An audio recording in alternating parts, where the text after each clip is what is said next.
మనం ఇక్కడికి ఎంటర్ అవ్వగానే ఫస్ట్ మనకి పబ్లికేషన్‌ది కనిపిస్తుంది. అండ్ తర్వాత డైనింగ్ రూమ్ కనిపిస్తుందనమాట.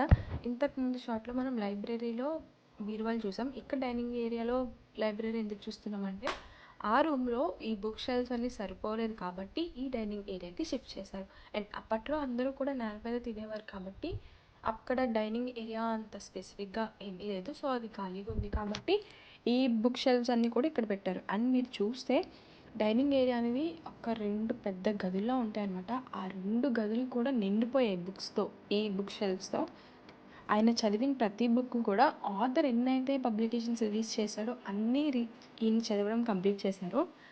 అండ్ అందుకే చెప్తారు నాలెడ్జ్ బుక్స్ నుంచే మనకొస్తుంది అని. రైటింగ్ స్కిల్స్ కూడా పెరుగుతాయి బుక్స్ చదవడం వల్ల. సో, మీలో ఎంతమందికి బుక్స్ చదివే అలవాటు ఉందో కింద కామెంట్ సెక్షన్‌లో చెప్పండి. అండ్ ఈయనకి అంత కరేజ్ వచ్చింది కూడా ఈ బుక్స్ నుంచే అనుకుంటా.